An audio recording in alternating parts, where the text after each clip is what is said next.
Kemudian daripada itu, aku mendengar seperti suara yang nyaring dari himpunan besar orang banyak di sorga. Katanya, Haleluya! Keselamatan dan kemuliaan dan kekuasaan adalah pada Allah kita. Sebab benar dan adil segala penghakimannya, karena ialah yang telah menghakimi pelacur besar itu, yang merusakkan bumi dengan percabulannya. Dan ialah yang telah membalaskan darah hamba-hambanya atas pelacur itu. dan untuk kedua kalinya mereka berkata, Haleluya! Ya, asapnya naik sampai selama-lamanya. Dan ke-24 tua-tua dan keempat makhluk itu tersungkur dan menyembah Allah yang duduk di atas takhta itu.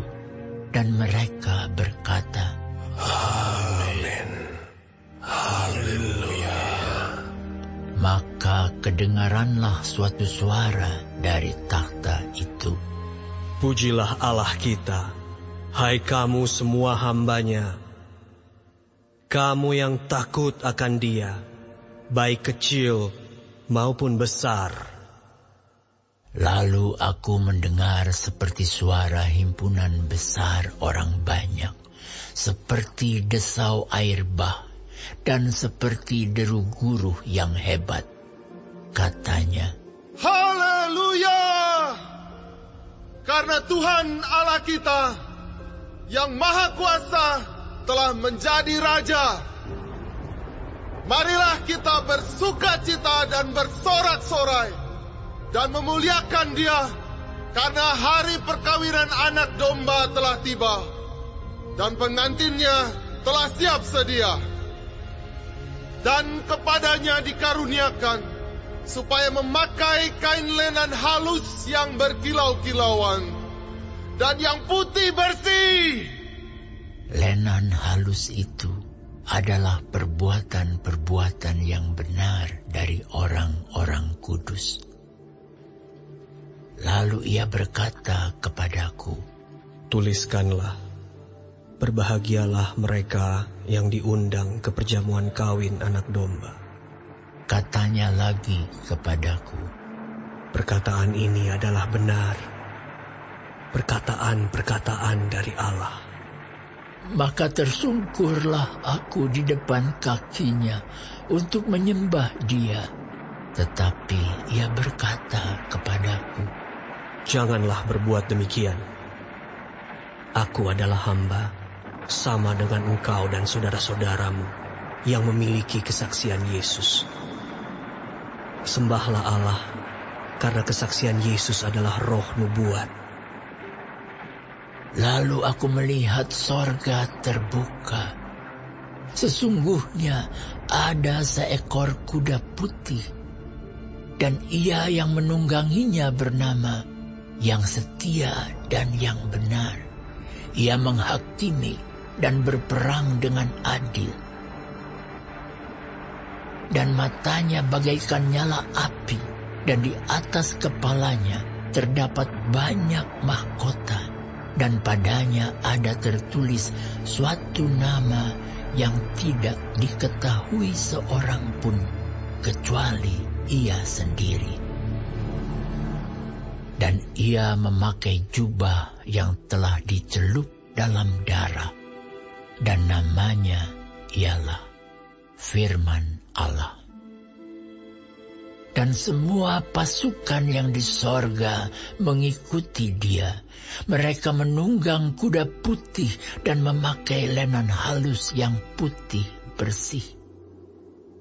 Dan dari mulutnya keluarlah sebilah pedang tajam yang akan memukul segala bangsa. Dan ia akan menggembalakan mereka dengan gada besi, dan ia akan memeras anggur dalam pilangan anggur, yaitu kegeraman murka Allah yang Maha Kuasa. Dan pada jubahnya dan pahanya tertulis suatu nama, yaitu raja segala raja, dan tuan di atas segala tuan. Lalu aku melihat seorang malaikat berdiri di dalam matahari, dan ia berseru dengan suara nyaring kepada semua burung yang terbang di tengah langit. Katanya, "Marilah ke sini dan berkumpullah untuk turut dalam perjamuan Allah, perjamuan yang besar, supaya kamu makan daging semua raja, dan daging semua panglima, dan daging semua pahlawan, dan daging semua kuda, dan daging semua penunggangnya, dan daging semua orang, baik yang merdeka maupun hamba, baik yang kecil maupun yang besar." Dan aku melihat binatang itu dan raja-raja di bumi serta tentara-tentara mereka telah berkumpul untuk melakukan peperangan melawan penunggang kuda itu dan tentaranya. Maka tertangkaplah binatang itu, dan bersama-sama dengan dia nabi palsu yang telah mengadakan tanda-tanda di depan matanya. Dan dengan demikian ia menyesatkan mereka yang telah menerima tanda dari binatang itu dan yang telah menyembah patungnya. Keduanya dilemparkan hidup-hidup ke dalam lautan api yang menyala-nyala oleh belerang. Dan semua orang lain dibunuh dengan pedang yang keluar dari mulut penunggang kuda itu. Dan semua burung kenyang oleh daging mereka.